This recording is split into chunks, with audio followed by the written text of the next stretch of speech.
Okay, roll a religion check. I got a 17. With a 17, you hear a message from the universe. There are no rules in space, so buckle the hell up. Viewer discretion is advised. 9, 8, 7, 6, 5, 4, 3, 2,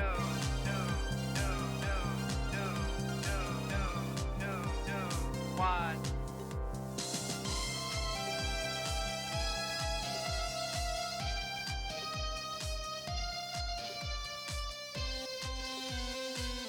Welcome back to Dungeons and Deepspace, everyone. Welcome to our second episode. Can you insert the applause noise later? I am Branson Plunk. I am your dungeon master, and with me, we have Mitch Woodson. What's up, guys? My character's name is Hogarth-Rä. Ashleigh Smith. Hi, y'all. My name's Meera Bane. Nate Rivard. My character's name is Brother Kyle. And Tena Rogers. Yeah, bringing up the rear, I'm Tat-Orata. Tat-Orata. Tat-Orata is her porn star name. That's my fact of the day. Also, let's not ignore bringing up the rear. I hate that I didn't say I'm playing. My name's Ashleigh Smith. I am Meera Bane. And she is me. I've lost my damn mind. It's like one of those things where the words rearrange themselves from Ashleigh Smith into Meera Bane. Oh my god. Anyway, yeah. let's go back to what happened last session. All of our heroes woke up in a jail on a mysterious ship that was shrimp-shaped and met a man named Roger, who welcomed them into the jail cell before swiftly getting devoured by the mind flayer captain of the ship, Mr. Quasisic. After busting their way out of jail, the group was able to get their supplies and weapons and all sorts of cool items back and make their way to the main deck and get to a lifeboat to where they escaped to the moon that their ship was orbiting. As soon as they touched down on this desert planet and got their bearings, however, they were greeted with a small mechanical click as they were met with a prairie dog in a cowboy hat pointing a pistol at them. And now here we are. Explain yourselves! Who are y'all? Who are you? Well, my name's Billy Blaze, but I'm more curious about you all, because I'm the protector of my little town here, and I don't want no aliens running amok here! Kyle. Kyle! Alright then. What about the rest of you? I am Captain Meera Bane. Oh, you have a ship? Is that your... And he kind of looks at the lifeboat and he goes, Is that yours? I almost had a bigger ship. Seems to me the only ship you have is the one that's sitting behind you. Well, regardless, I still never saw nothing like that before in my life, so I wish you'd explain yourselves after telling me all your names. You seem to have a very strange way of organizing your demands. Well, I mean, yeah, I'm a little confused. I've never seen nothing like you all before. You are a little confused. Hogarth, don't insult them. I apologize for my friend. He's a jokester. Billy Blade, we mean you and your settlement no harm. My friends and I are just trying to get our bearings around these parts. You say you've never seen a ship like ours before, so I'd be correct in assuming there are no ships like ours anywhere near here? I've never seen no ship like that in my long-legged life. And yet you speak the common tongue. I think that's our ear things, Hogarth-Rä. I've seen technology like this before on my homeworld. Oh shit, I'll shut the fuck up. There are a lot of things that Hogarth-Rä does not understand.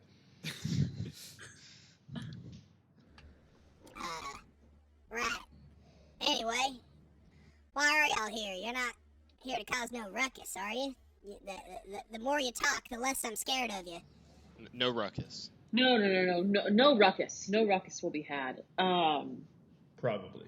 We are here because we were wrongfully taken and imprisoned on a ship up in the atmosphere, and this was the closest safe haven that we could find. We're just trying to get home, Billy Blade. Well, unfortunately, my people aren't, we don't have any of that fancy magic technology that y'all do. We're more of a agricultural farming folk, hunter-gatherer society, I'm sure you understand. That being said, we're not the only, folks that live around these parts. You all look pretty rough. Tell you what, let me take you on back to where my burrow is, and, I can get you all fixed up, and then we could possibly make our way, towards Halton Winds to the northeast. That's a settlement of humans and halflings. I know I could use a bit of rest. I could rest as well. All right. I'd be happy to take, the privilege of your hospitality. Yes, thank you, sir. How big is this dude? He is about 2'3". So none of us will fit. I'm looking at this dude thinking, if I know anything about prairie dogs, this could be awkward. He goes, Come on, y'all. Let's get moving.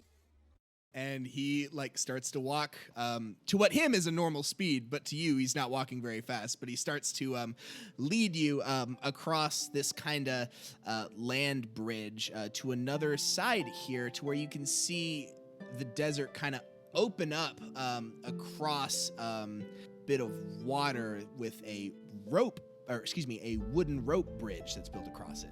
That being said, the first thing you notice is a small community of prairie dogs of all different varieties. You see that they appear to have domesticated cactus fruits and other sorts of local vegetation. Some prairie dogs who are holding what to you would be normal-sized chopsticks, but to them are bug-catching instruments, as they're running around trying to grab little flies and things to add into jars. And then he takes you in front of a little burrow in the ground that looks like a lot of the others. And he kind of shouts inside, Say, come on out here. We got guests. and you're going to see a plump little prairie dog woman. And she kind of walks out and says, Oh, my stars. We have guests. Oh, my goodness. I've never seen no guests like that in my life. I'm altering this pitch up, so that's going to be a fucking nightmare when I'm editing this. I just realized that. Oh, well. Billy looks and says, Sally, I need you to go and get you some of them extra juicy cactus fruits for my new friends here. I think I'm going to take them on to the northeast and show them where Halton Winds is. Well, you be careful out there. You be careful out there, okay? It's dangerous. The goblins have been out recently. Oh, don't you worry, Sally. You know me. I got Betsy right here. taps on his little revolver on the side of his hip. And you see the prairie dog woman goes back into the cave, or the burrow. And he looks up and says, Yeah, sorry, you probably wouldn't be able to fit inside, but I do got some juicy cactus fruits you'd be able to use to, some of you look a little hurt up, so if you need to patch yourself up a little bit, we'd be able to, these kind of act like healing potions. Did you say goblins? Unfortunately, yes. As long as I've been around, there have been these goblin tribes that terrorize the whole land. Us, the humans in Halfling City, the dwarves up in the northeast. It's awful. You have dwarves as well. Yeah, but like I said, they live up in the northeast. Not with the humans and halflings.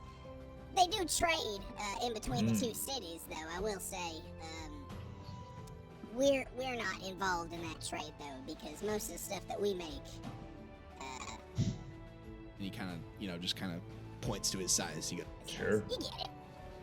Yeah, of course. Are these the only 3 habited settlements on this? And she kind of gestures around at this moon, but she doesn't want to call it a moon. This planet of yours? He goes, I suppose, long ago, way before me or anyone around this town here was born, there were rumors of giants, giant stronghold that lived up in the mountains up north. But I guess the ruins are still there, so there must be something to it. But I ain't ever seen none of them. I mean, you can occasionally hear the rumors of some of the taverns around this place where they talk about, the ghosts of the giants running around in the evening and the night. The 4 hours after we get here. Wow. I never seen them myself. Dwarves, goblins, humanoids, giants. This is starting to not sound all that dissimilar to the place where I hail from. I mean, yeah. People exist everywhere, partner. You'll have to forgive me. This shit is really fucking weird right now. Forgive us. We've had a long 35 minutes. I will say, Okay. no one has explained to me why the little furry one is talking. You guys are all way too comfortable with Excuse this. me, Mr. Kyle. Have you developed my accent? Fucker. Wow, got called. I apologize, sir. That occurs when I meet new people. I like to talk like them, but it's not. I'm sorry. Are you from a far off land called the Midwest? Oh, golly. Maybe. Golly. Oh gosh. Oh, geez. Gosh darn it. Darn tootin'. Oh, okay. Gosh. Oh. So as you and Billy are talking, you see his wife Sally comes back out, and she has these very juicy looking cactus fruits on a tray, and she says, If you need a little patching up, feel free to take one. Thank you for your hospitality. I would gladly. and yes, thank these you. function as a normal healing potion. It's 2d4 plus 2 to heal. I just have the cactus fruit without. That's fine. It's delicious. I mean, it tastes really Yeah. good. Okay, cool. So I just enjoy its flavor and aroma. Yeah, but no actual value. Now, I do want to warn you all while you're out there. This place does have awful sandstorms. Now, they don't affect me, because, I got the, I live here, I got the fur for it, but, there's a chance there might be a bad sandstorm out there. Only way to protect yourself from it is to, get yourself some fitting clothes that would be able to, defend yourselves from the harsh winds. Some Probably goggles. get that in town, yeah, but, I'm sorry, but we don't really have anything for you here, so... If it storms out there, there's a chance we might have to rough it, so to speak. Well, I think we should probably go into town to at least get something to protect ourselves. Yeah, if we have to rough it until we get to town, then so be it. Agreed. Well, I suppose we should get all going. He goes over and gives his wife Sally a peck on the cheek and goes, I'll be back on the sunrise. he lets out a whistle, and then you see another prairie dog run towards him, this time on all fours. And he This pops is a so saddle on top of this prairie dog, and he hops on. He goes, All right, let's get moving, folks. and then he starts riding. Meera kind of stands there for a second and tilts her head to the side. She's like, I'm so confused. Hogarth-Rä looks at the situation and says, on the world where I am from, slavery has been illegal for many generations. Oh, he turns around. He says, Oh, no. These are actually... No, these guys aren't sentient. They love doing this stuff. That's what they said about the slaves in my home world. Oh, No, I promise that we're actually a different species. We just look very come on, similar. Hogarth. I'm still concerned that the lines of dialogue are very similar. Okay, we can fight for the rights of the prairie dogs on another day. Okay. so you guys start to make your way out of town. As you leave, can I get someone to roll a d12, please? I will do it. Hey guys, Branson in the editing booth here. Ashleigh did make that roll, but her mic did not pick it up. So this is me telling you that she got a 4. Okay, with a 4, as you guys are leaving town, You're walking alongside Billy and his other prairie dog that he's riding on. He looks up in the sky and says, Y'all must have arrived on a lucky day. Doesn't appear there's gonna be a sandstorm this morning. Looks like it's gonna be an easy ride on into town. and he keeps on riding. That's good to hear. I want to ask him how he learned English Common. I'm gonna very gently explain to Kyle before you can ask that question about the earworms again. What are earworms? Remember that prick in your ear Sure. back at the ship? Yeah. Well, it's a kind of universal translator. Connects right into your brainstem and lets you understand the auditory input of any number of species known to the known universe. Thank you very much. That's the explanation I needed. Meera starts like scratching her ear. It's not like that there's something in her I ear will right say now. you can't physically feel it. No, I know. I think it's like. Oh yeah, probably I mean like it's a, definitely a placebo. There are bugs on. There are you talk about bugs and you start feeling. Oh, yeah, like, the for creepy sure. crawlies. Yeah, Hogarth-Rä is just gonna like start flapping one of his ears back and forth manually. Todd's trying to like at least seem composed about all of this, but she's still freaking out a little bit after the last half an hour. It's more excitement she's had in the last half century. I kind of start talking to the group. Why do you think we were taken? We don't seem like we're the same kind of people. So I think they just wanted to eat us, because that's what they did with the other guy. So if that was the end goal, it doesn't look like there were any other like deep-seated reasons. Yeah, they thought I was a cleric. So when they saw- found out I wasn't, I think they just decided to consume my brain as well. Well, I saw an elven ship, and it when we were landing, and it looked like it was making its way up there. It is just like the elves to have knowledge of this whole other part of life. Hey, be nice to the elves. We, it's not like having a long lifespan and just being, like, infinitely beautiful and graceful and, like, hot, It's not like our lives are easy with all this secret forbidden knowledge. No, it sounds pretty easy. Oh, is that what you are? I was wondering what you were. I'd actually never seen an elf before, but I heard stories about them.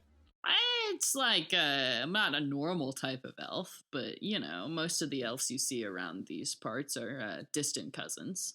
What kind of elf are you then?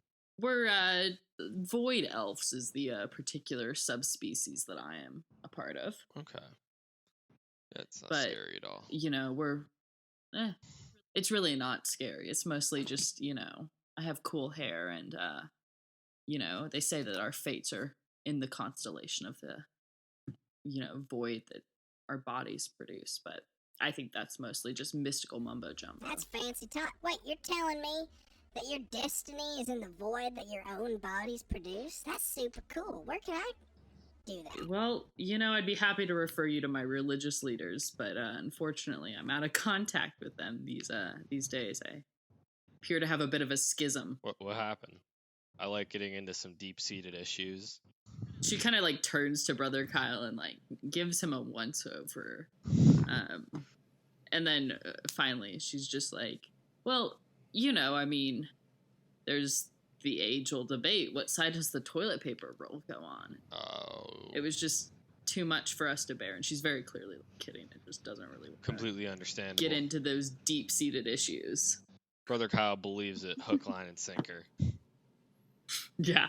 So all of you are kind of riding through this desert, and you kind of come across a bit of an oasis. Not a huge one, but like a small little pond with a tree in it. And you're going to hear up ahead of you, you're going to hear a bunch of meows. Hrothgar, you have really big ears. Do you hear that? Hogarth? Oh, I've just Indeed. never bothered to learn anyone's name. do I hear that? I have advantage on. Yeah, on, go ahead and give me a perception check with advantage. Well, I have advantage on stuff with smell, so maybe I smell He has really okay. it. big So, like, ears. I have big ass ears, but my hearing is not especially adept. But I can give a regular perception check. Yeah, give if me that a helps. regular perception check. Wow, it's a 6. A 6? I don't hear shit. Yeah, you're actually not sure what you hear. You're rolling for Billy. So you're gonna see Billy's tiny ears perk up as he goes. I know those meows. And he's gonna stop his prairie dog, and he says, Everyone stay still. behind a tree in the oasis, you are going to see 12 cats. Meow, meow, meow. And they're all just kind of have their tails wagging, and they're going to walk up towards you. And the one in the middle is going to just look at all and say, hey, Billy, who are the guests? What? I'll tell you what, Miss Mittens, you got these aliens coming in from some place. They apparently crash landed or whatever. I don't know. There's some odd folk. I mean, they're not the first ones that have came through, but you know how it is. You're going to see the cat who just spoke walk closer to all of you, and she's going to say, so, visitors. Have you had the pleasure of meeting any of the goblin tribes yet? No, but what? Who are you? Who are these cats? What? Oh, my name is Miss Mittens. These are my friends. I'm the only one who knows how to speak in a language that isn't cat. I used to be an alien like you, but I underwent a curse, and now I'm, now I'm a cat. But I can talk, so there's that. So there is. How do we avoid this same curse? Don't talk to the hag. Noted. Who's the hag? Well, you seem like a nice guy. Time ago, about a year and a half ago. Time passes slower when you're a cat. I crash landed on a lifeboat here as well. One of the first people that I met was a beautiful woman, and her name was Betty. And she offered me a way to adapt to this desolate wasteland.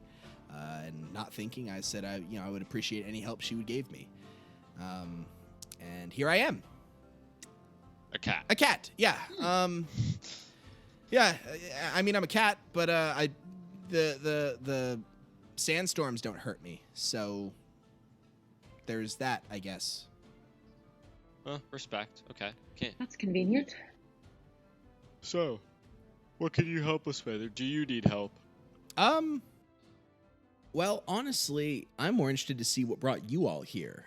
You did fall down here on a life raft, correct? That's correct. Yes. Yes, we were shortly stranded here. Looks up into the sky and says, well, it looks like you came in at a good time when the sandstorm didn't hit. Here, Billy, let's come into town so I can see if I can get them a deal on protective gear. And then she looks at all you and says, if you'd be willing to help me out. And she flashes a smile. Okay. I think we'd be willing. She is going to do that cat thing where she's just going to do whatever she wants. And she is going to jump up on Hogarth's shoulder. And she is going to whisper, the hag is the key out of this godforsaken land. If you can get me to a tavern, we can talk. Hogarth is going to use his ear and not look at the cat, but he's going to use the top tip of the ear and just sort of like pat its head and nod a little bit. Thank you. Where to? Billy's going to go, Just another 30 minutes up yonder. We should get there. you start walking again. And as you start walking, you notice that the sky starts to darken in a very fast sense, like unnaturally fast. And you you hear the winds start to pick up as the sands start to go wild, and you hear Billy says, Serves me right for thinking this is going to be an easy ride. can I have everyone make a Constitution save? Yes. 16. Pass. Oh, no. A 21. Okay. I got a 9. All right. Yeah. So, Tat,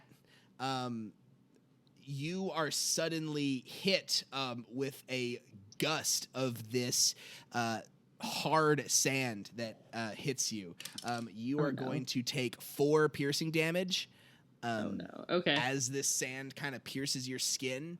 And then whoever is in the front, give me a perception check with disadvantage. Who is in the front? I am. All right. You said at disadvantage. Okay, so I got a 10. You are going to see about 10 feet ahead of you in this seemingly unnatural sandstorm the figures of 6 small, still kind of humanoid-looking creatures.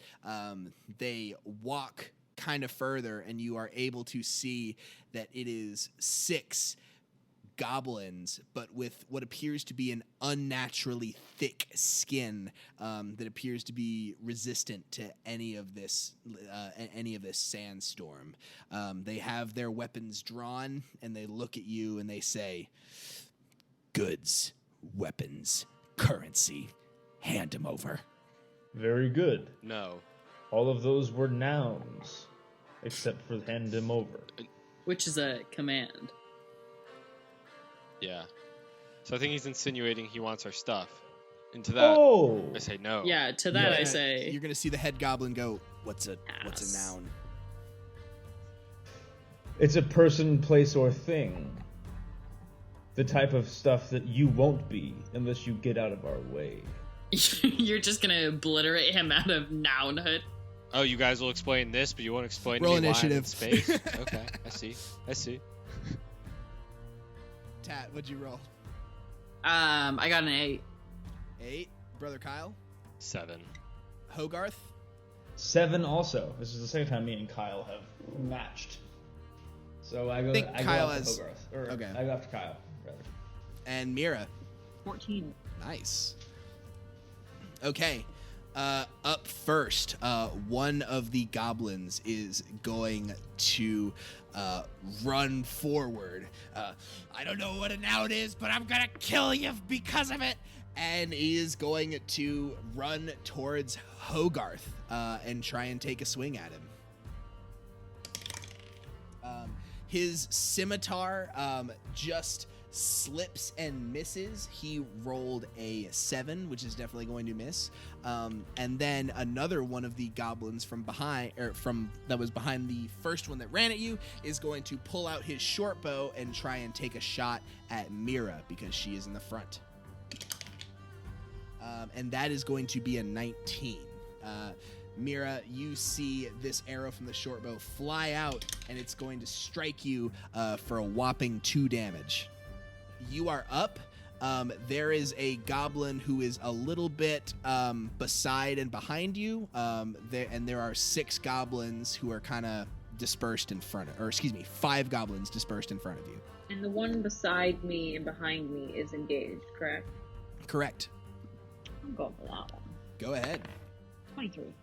A 23 definitely hits. Roll your damage. Here it comes. I'm attacking with my rapier. Yeah. The baby one or the normal one? Oh, no, the normal. It's gonna be 7 damage. Go ahead and kill this goblin. That is correct. Yeah, so I just get like kind of punctured with this arrow, and in my annoyance, because it doesn't really hurt. Like it's just kind of like it's like when you stump your toe, and I'm just like, ugh! As I'm unsheathing my blade, it kind of just on that I sneakily just like through this goblin's torso. Yeah, you stab him right through the center, and you see him die instantly as he lets out a scream. Up next, we have a bunch of goblins. One of them is going to run up towards Meera and try and attack her from behind. That's 14? That is my AC. Okay, so that is going to hit. So this goblin brings down its scimitar and is going to hit you for 6 damage. Another goblin is going to run out of the formation towards Hogarth and is going to try and swing with his scimitar. That's a 9, which I believe misses. Negative. And then, Brother Kyle, you have 2 arrow shots coming your way from the last 2 goblins. 13 is my armor class. Okay, so that's a 8, and that's a nat 20 on the second one. So he's gonna crit. Let's see what happens. So that's gonna be 10 piercing damage as this arrow flies out towards you. How are you looking? Okay. So if like I was gonna say on a scale from 1 to 15, I'm at a 5. Oof. All right.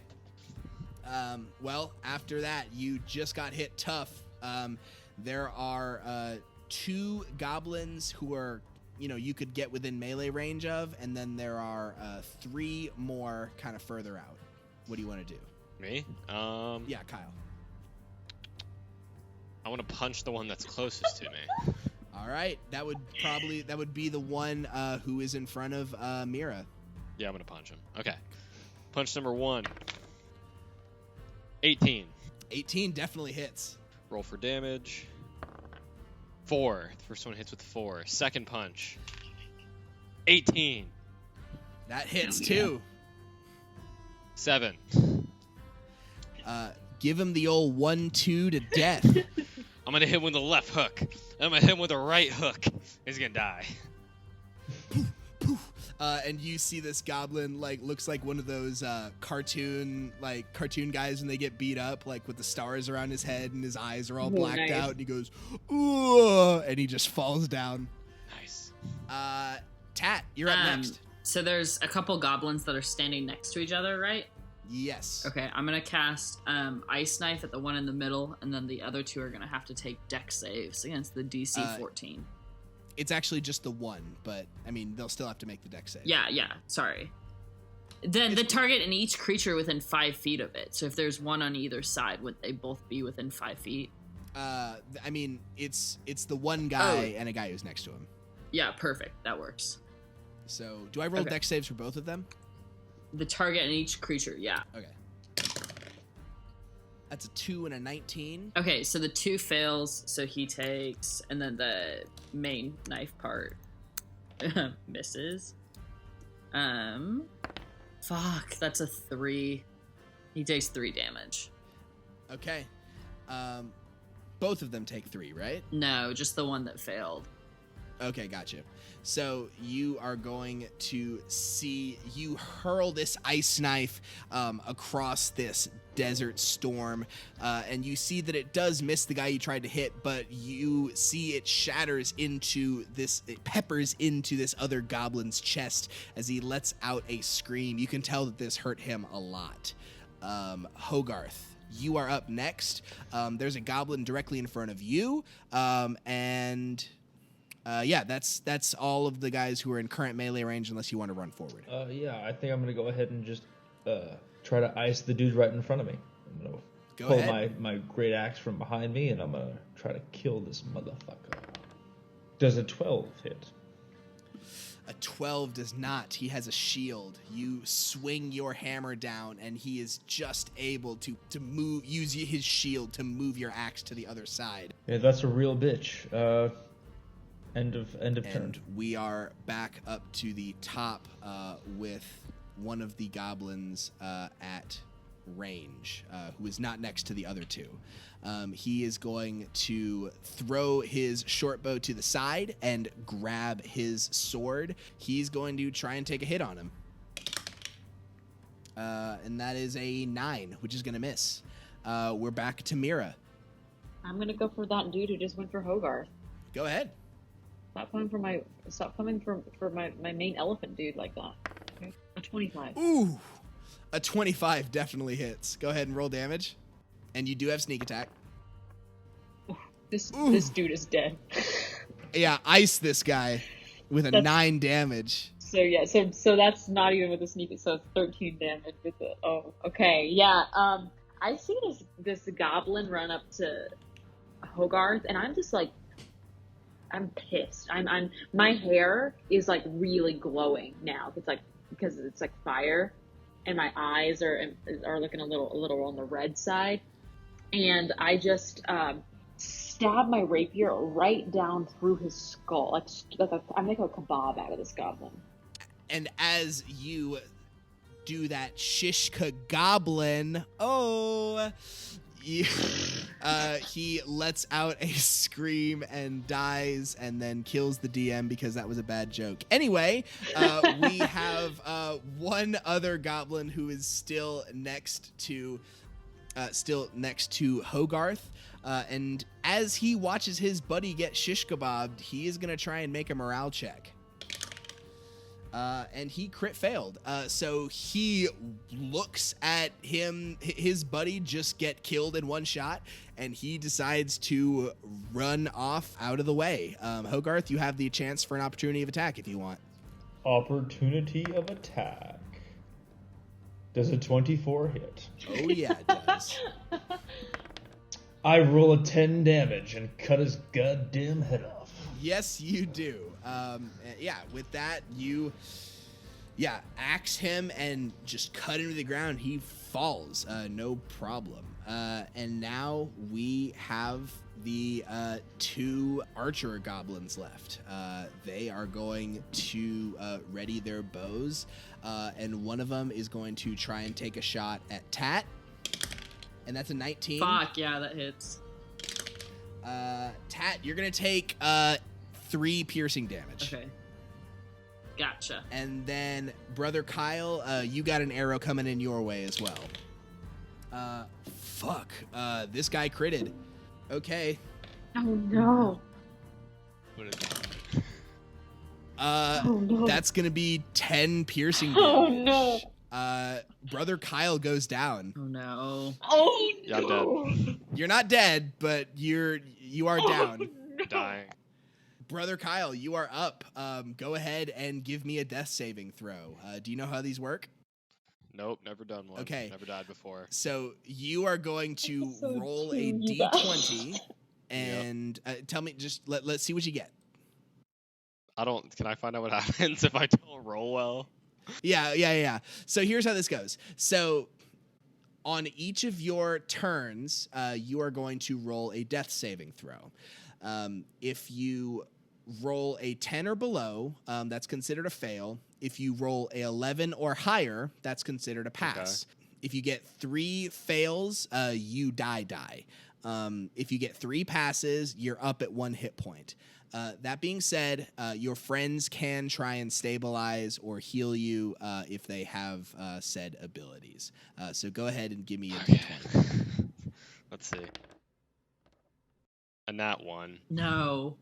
Okay, so a nat 1 is 2 fails. Oh, come on. Oh no, he doesn't even know where he is. So Brother Kyle takes this arrow to the chest, and he falls down, and he is not doing well. We actually have Tat we have up next. I'm gonna try and stabilize him with my +2 to medicine. Okay. I'm gonna run over and I don't know, try and do some fake cleric-y stuff. 19. That is a pass. So that is a pass for one of his death saves. Okay. So I get to do a success? Yeah, that is 1 success. So you have 2 fails and 1 success. And No. I forgot to act as Billy, and it is his turn. So he is going to run on over towards Brother Kyle and grab in his little pouch that he has, he is going to grab a cactus fruit and just stick it in your mouth. Yeah, he is. Brother Kyle, you are healed you are now up with 3 hit points. Sorry about that, Brother Kyle. I think God forgot to act as me for a little bit. Hogarth, you're up next. There's nobody directly around us, right? Correct. The only guys left are the archers. How far away are these archers? They're about 30 feet away. You could make it if you need. Yeah, I'm gonna run the fuck over there. Which one of these guys shot Kyle? There's 2 of them, and it was the guy who looks a little bit worse. Yeah, off. I'm gonna go after that mofo. I'm gonna use all 30 feet of my movement speed. And I'm gonna just bring up my axe and try to just cleave a mofo. And a 16 is what I roll. A 16 just hits. Roll your damage. Another sir. 10 damage. You cleave this goblin in 2, killing him instantly. He screams. And I go. Meera, you are up next. Alrighty, I'm gonna go. How close is the last dude to me? He's about 30 feet away. I pull out my short bow. I Okay. aim it for him. Please hit. Oh, I crit failed. You crit fail. Okay. You try and take a shot with your arrow, but it just sails right over him. We are now up to that goblin who is going to make a morale check. The last goblin in the mix is going to look around, and he is going to use his action to disengage, and then he's going to start running away. Does that goblin incur an opportunity of attack? Because he disengaged, he does not. If he just tried to have dashed away, he would have gotten further if he would have made it, but this guy decided to disengage. He kind of like uses his scimitar to like poke you in the foot, and then he tries to run away. But Brother Kyle, you are up next. He's about 60 feet away from you at this point. I'm gonna get behind the elephant man, and that's my turn. Okay. Like You cower behind run him. back behind Hogarth-Rä and wait for what you're gonna do next. Tat, you are up. Okay, so I'm gonna hit him with fireball. I got a 16 to hit with fireball. A 16 does hit. Firebolt. Firebolt. Okay. Very different. spells. Firebolt. Yeah. Yeah, That'd be really nice. I got a 9. A 9. Go ahead and kill this last goblin. Yes. All right. So I see him like turning off and fleeing, and I just watched my friend nearly die in front of me. I'm not gonna let this fool run off, and so I just finally a large fireball, and I smite him in the back. As soon as you see that firebolt hit that goblin in the back, he lets out one last groan as he hits the ground. You see the dust, the sandstorm start to fade. And on the other end, you see a walled city kind of made of a sandy Pueblo style of building. But in front of it, you see a halfling who's dressed in kind of a half-plate armor. She's a woman with kind of long, for a halfling, long pink hair. And she has a couple of guards at her side, and they have their weapons drawn. And she looks at all of you and says, usually when the sandstorms come, that means the raiders are going to attack the town, but I guess you dealt with them. You're welcome. Yeah, you know what? Can we talk? It seems so. Are you thinking of making a proposition? Sorry, you know what? I need to properly introduce myself. Hello. Hi. My name is Milo. I'm the captain of the guard here in this town, but frankly, and she's gonna look down. Oh, Billy. Howdy, Milo. If you don't mind, we prefer to have this talk inside the walls if my new comrades would agree with me. I think that would suit us perfectly fine. I think inside the walls is a good place to be. Milo kind of shakes her head and kind of motions for you all to follow her and the other guards. We follow. Great. So all of you follow her.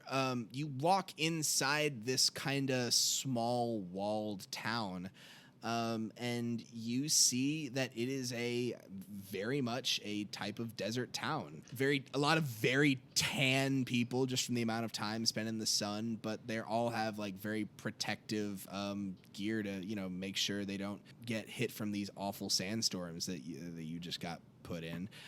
But you walk through this town of humans and halflings, and all of you walk towards a building in a small alley lined with a low stone wall. You see a sign on the front of it. There's a clam with eyes, but the eyes are crying. And underneath, you see in common, it says the Merciful Clam Lodge. You walk inside, you see a very D&D ass tavern. You know what I mean? Like wood floors, tables, like there would be a fireplace if it wasn't so darn hot outside. There's a bald man behind the bar.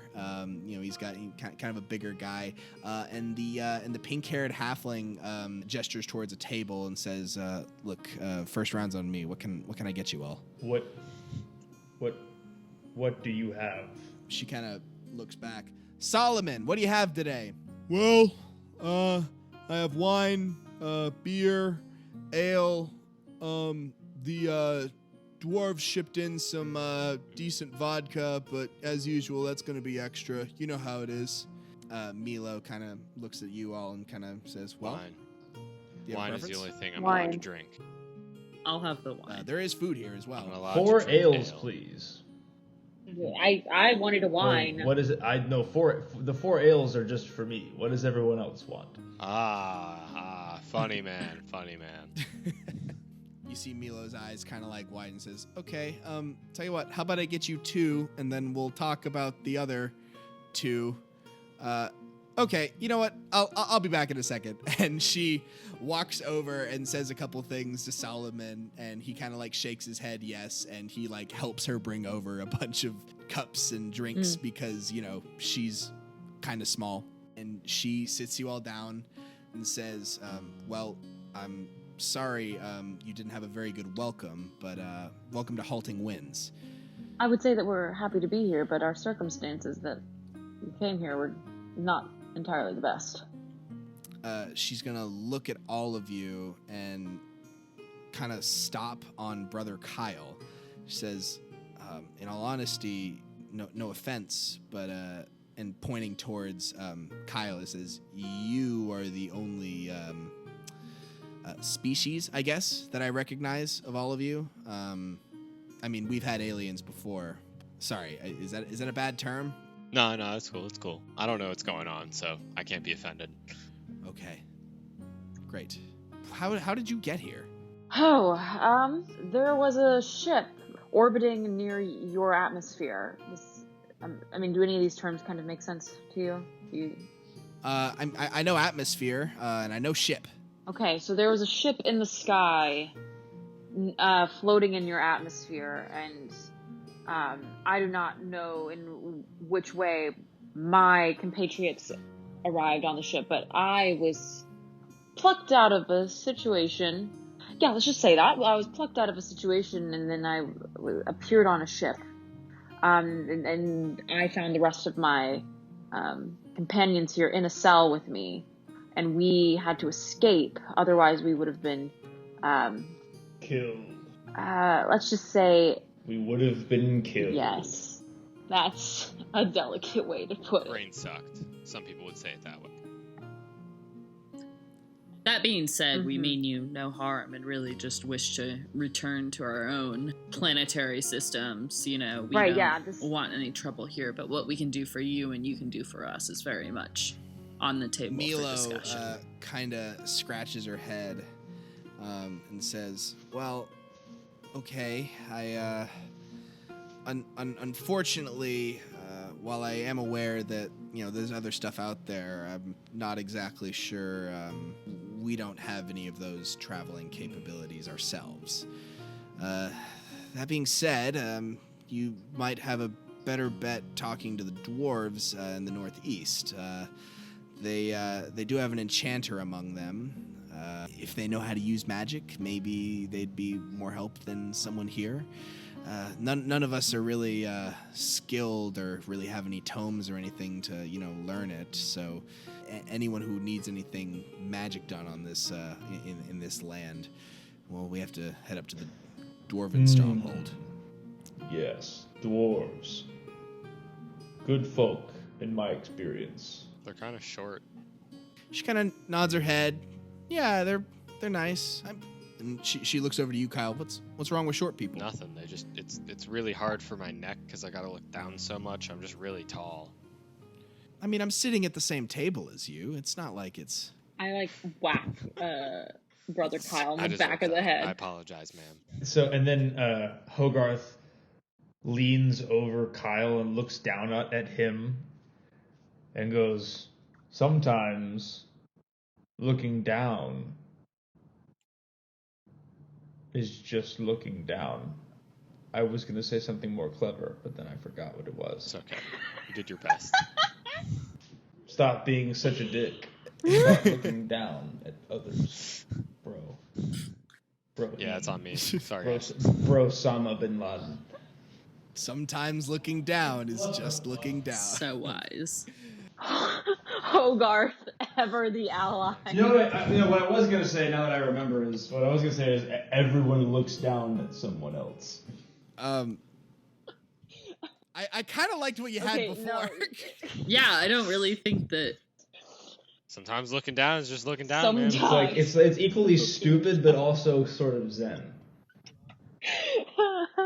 I guess you're right. Either way, my neck still hurts, but I'll do my best. Thank you for your hospitality, man, by the way. Milo, I apologize for whatever the hell just happened. Milo's like, it's fine. It's whatever. Us halflings are kind of the minority here. I get it. Anyway, Billy says, Well, look, Milo, while I appreciate the hospitality, I would like to implore you. These individuals did help you all not have to take any losses from these goblins that usually attack. Now, don't you think rewarding them with some protective gear might be in order? Milo kind of shakes his head and says, well, I suppose. Tell you what, she kind of sizes all of you up and says, well, I think I can talk with our blacksmith. He might be able to, have some protective gear for you, just to make sure the sands don't hurt you too much. Now, if you'll excuse me, I'll be back. I'm gonna go talk to him. Unless there's anything you need to ask me. We're good. I think we're good. Great, perfect. Okay, I'll be back later. Thank you. She walks away, and Miss Mittens, the cat, walks out of Hogarth's ear, and she says, "Hey, I'm still here." Oh yeah. By the way, Miss Mittens hitched a ride on my shoulder, Nice. everyone. That's like the least surprising thing I've seen all day, so Tat's like pretty Wait a second. unfazed. Mira, who usually is kind of keeps her cool and tries to act all tough, immediately just is okay. And she starts reaching out. Yeah, Miss Mittens is gonna go, do you promise not to be weird about it? Yeah, I'm sorry, I didn't mean to. No, I'm it's sorry. fine. I just I like the pets. I just don't really like the all the name and stuff. But I'll take the pets. She hops into your arms. Oh my god. For the next 30 minutes, Dungeons and Deepspace will actually just be a kitten simulator. Feel free to skip to the listed timestamp in the description for that video. Don't actually do that. There's lore. With the cat? There's more with the cat. Miss Mittens There's is the going hag. to Oh my God. look at all of you and says, okay, I need to talk to you about this hag here. Please. May I keep petting you? Oh, absolutely. Yeah, I would prefer you would. All right, go ahead.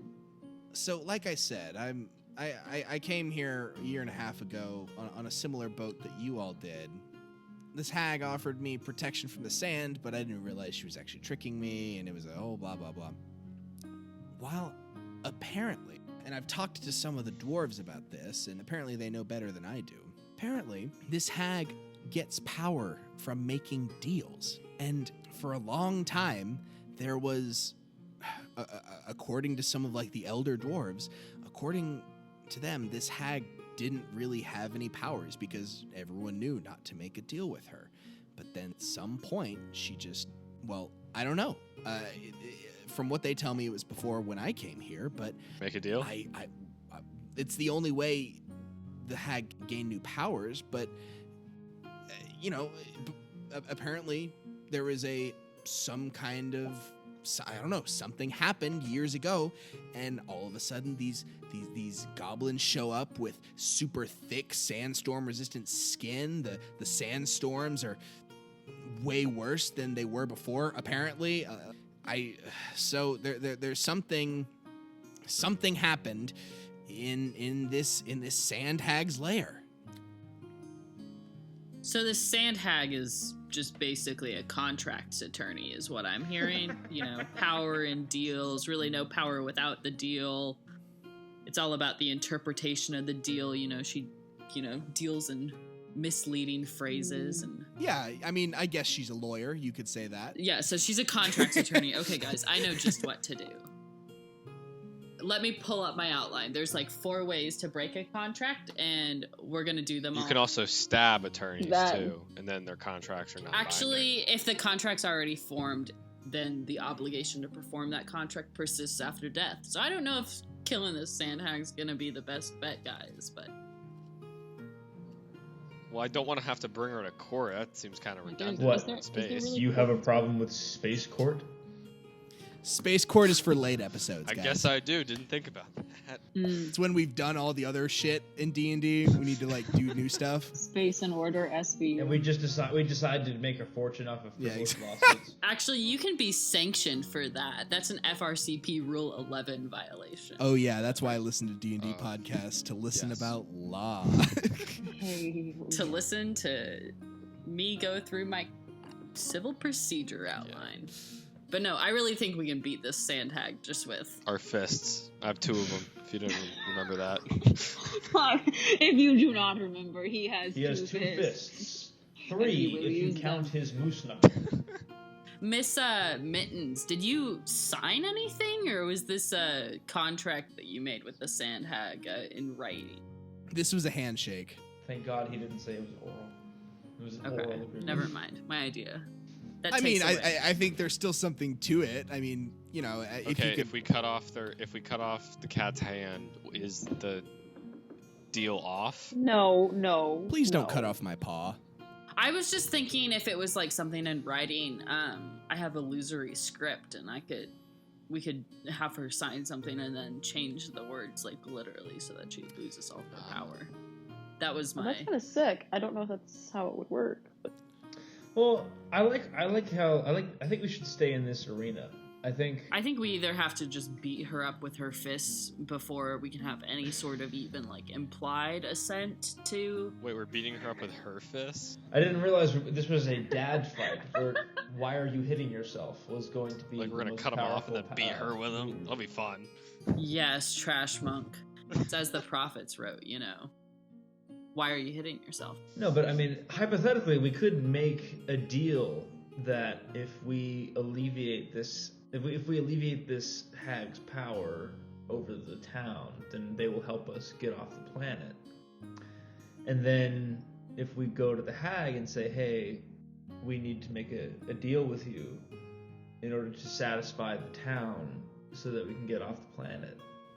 Maybe by making that deal, we could trick her into using her power to undo her own power, or something like that. Miss Mittens, while still being petted by Meera, is going to perk up and say, I do want it to be clear, by the way, the humans and halflings in this town are not sure that Betty exists. But she turned you into a cat, so we know she exists. That's easy for us to say. We're talking to a cat. It's true. Meera just stares at the cat and she goes, have I lost my mind? Is this it? Miss Mittens goes, I mean, I can understand you if that's what you're worried about. That's what worries me the most. So we deal with the hag ourselves then, and bring her head to the townspeople. Yeah, but they can just assume at that point that it's just we went out and killed a woman, and like here's her head. At that point, yeah, fuck them. Oh my god. Miss Mittens will mention, I do think it is important to note, the humans and halflings and even a lot of the dwarves still consider the biggest threat on this moon to be the goblins. But the goblins are allied with the hag, right? I would think so. That's our understanding. Yes, and from what I understand, there's about, 4 small little collections of tribes of them, and one kind of main castle. Now, in that, if I had fingers, I'd do air quotes. Man, I miss having thumbs. Anyway, in this quote unquote castle is where this it's where the king is, King Ark. Is he in a covenant? Fuck you. It's King Ark of the Covenant is I mean, it's not a traditional monarchy by any sense. It's more of a he tells the chieftains what to do, and the chieftains tell the other goblins. But that being said, kill the head, the body will die. So we kill the hag and we kill the king. Well, wait, what if the king is the hag? Miss Mittens would know that, right? Miss Mittens. I mean, they're definitely separate people. Okay, I'll throw that theory out. We'll work it out. Okay, where do we go? What I'm gathering from this conversation, says Hogarth as he gulps down an entire beer through his trunk, is that we need to go out and kill a hag. Yeah, I will say, we might want to talk to the dwarves first. Do they like the hag? I don't think they do, but I mean, they might have some helpful materials or anything. Or if not, you could just go straight to the Goblin King's castle. Now, that being said, I believe, from what I understand, her sanctum is in an island just off the coast of where the North Pole is. So, if you can get to the Goblin King's castle, you can make it to Betty Wastecrackle's lair. Okay. Let's do that. Well, I think first order of business would be getting to the dwarves and getting some protection from the sandstorm. Well, you're getting that here. Okay, so we're getting the clothes here, and then do we want to try and go to the dwarves? So basically, if you need essentially more specialized gear and more information, you should go to the dwarves. If you want to try and take out the goblins, just go to the goblin castle. I think we should take out the goblins, but my only thing I think we need is some sort of healing potions to have. That's on fair. us. I did almost died not too long ago. Are there any more cacti? Yeah, Billy's gonna open up his satchel and he says, Well, partner, I'm afraid I only got one more. That being said, in this town, this is a proper inn, so you should be able to kick your boots off and get a rest before tomorrow. Yeah, let's rest. I think we should definitely take a rest. At this point, Milo's going to come in. She comes in with these very kind of thick ponchos that are supposed to cover the whole body.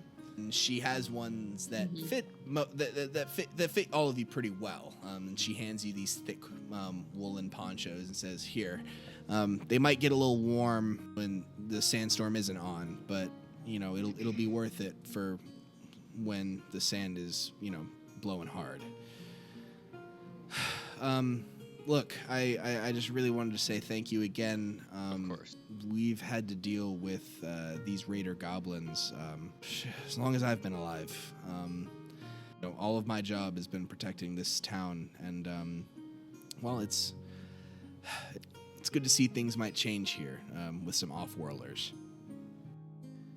Anyway, I talked to Solomon. He said he'd be willing to comp your room for the night if you need to stay. It looks like you all are tired.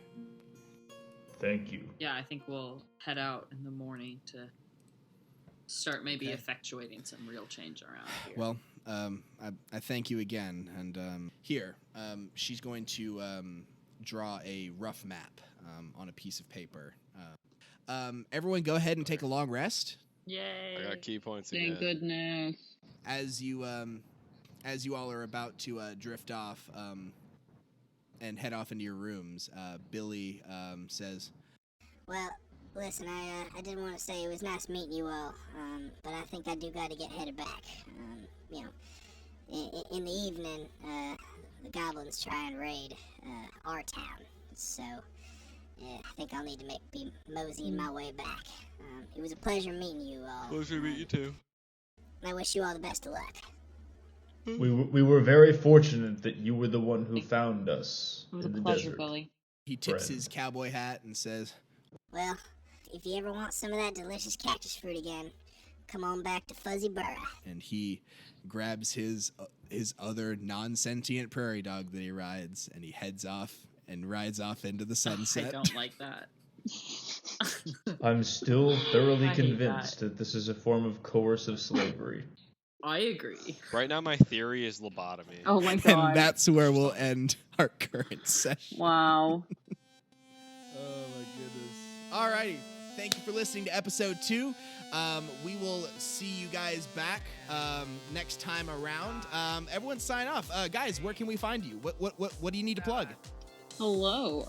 You can find me on Instagram at Ashleigh, ASHLEIGH.A.Smith, or on Twitter at same way spelled Ashley_Ann_97. And then my name's Mitch. You can find me on Twitter at Mitch Woodson. MITCHWOODSON. QAnon is not true anon. Fair. I mean, yeah. Well, moving on from that, my name's Tena. You can find me at LinkedIn on Christina Rogers. I'm on other social media too, but you'll never find me there. Yeah, moving on. Hi, I'm Nathan Rivard. You can find me over on a couple things. My YouTube is McNipley. My Twitch is also McNipley. And I have an Instagram, which is McNipley. All of those are spelled MCNNIPPLY. That's got to be nice having one account for all of your shit, right? Like That's pretty nice. That's got to be super convenient. Oh, it is really nice. And I have been your Dungeon Master, Branson Plunk. You can catch me on Instagram at ThatPlunkGuy, and you can see me shitpost on Twitter at Big Smelly Boy. Thank you guys a lot, and we will see you guys at our next session. Woo! Keep it spacey. Woo.